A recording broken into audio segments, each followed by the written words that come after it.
Prioridad ng mga programa para sa mga senior citizen, ating alamin kasama si Ma'am Salvacion N. Basiano, Sectoral Representative mula sa NAPSI Senior Citizen Sector. Ma'am Basiano, magandang tanghali po and welcome to Bagong Pilipinas Ngayon. Maraming salamat po sa pag-welcome and thank you for having me here today. Yes, ma'am, we're honored to have you. Unang-una po sa lahat, sino po ba ang NAPSI Senior Citizen Sectoral Council at ano po yung mga prioridad na agenda at policy reforms na inyong sinusulong para sa poverty reduction program ng ating pamahalaan? Okay. Ang NAPSI Senior Citizen Sectoral Council ay isa lamang po ito sa 14 na sectors ng basic sectors within the NAPSI. For others who do not know what NAPSI is, it's National Anti-Poverty Commission.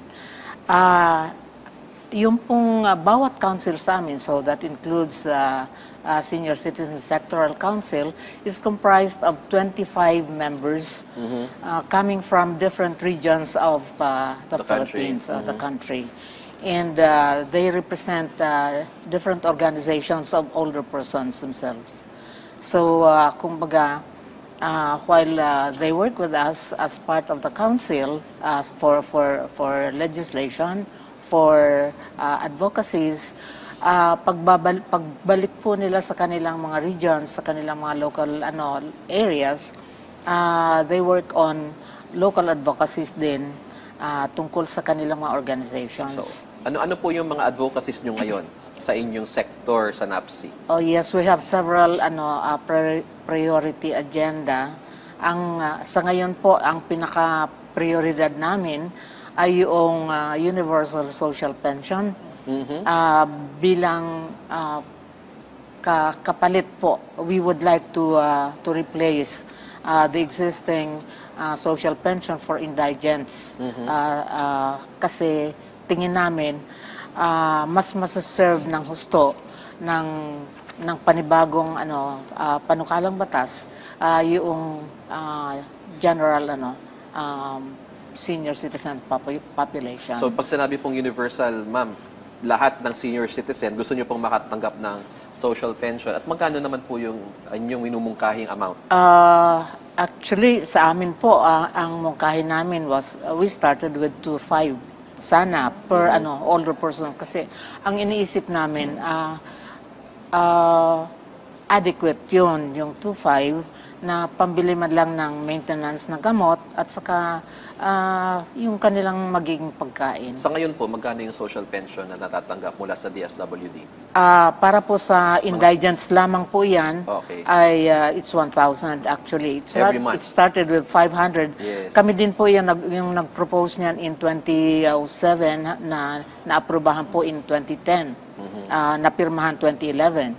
So, we were at that time we were asking for 1,500 per indigent senior sana ang maibigay ng gobyerno, pero they approved only 500 sabi nila. Before, ngayon 1,000 na. Ngayon po, pero noon kasi sabi namin, what can 500 pesos buy?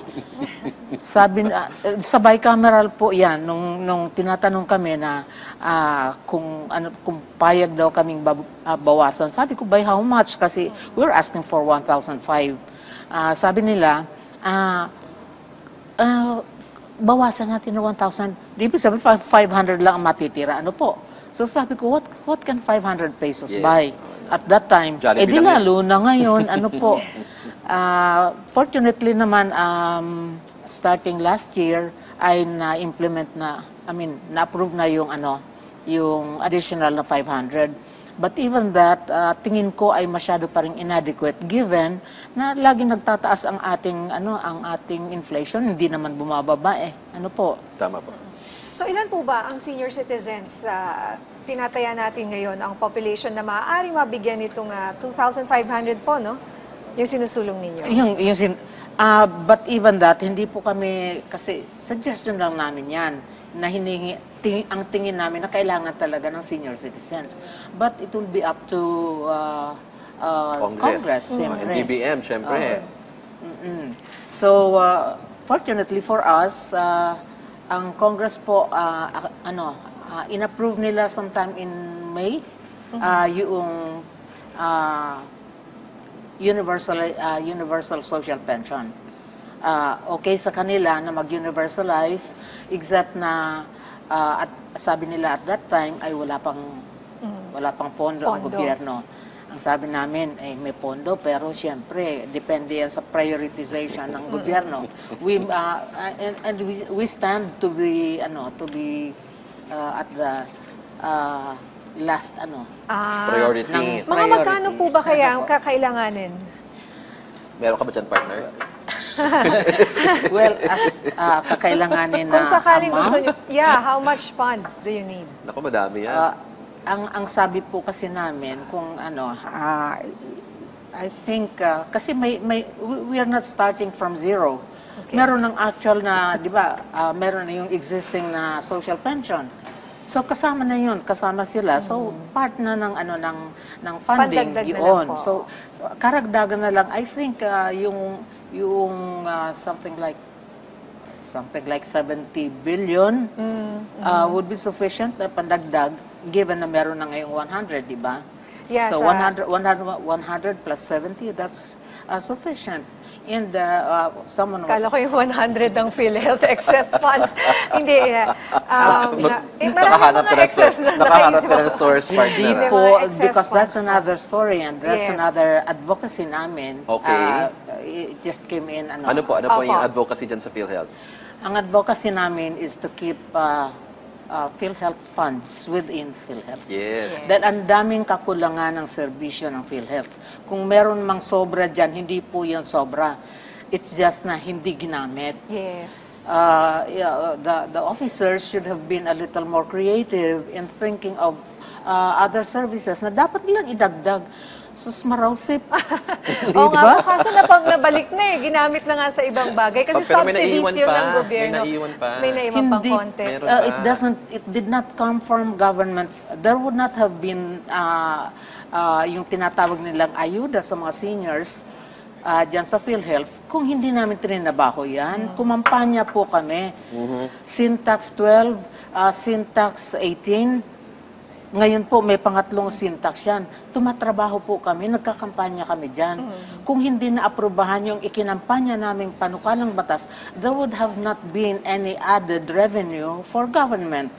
And besides that, before that, wala namang ayudang ibinigay sa PhilHealth para sa amin ang gobyerno.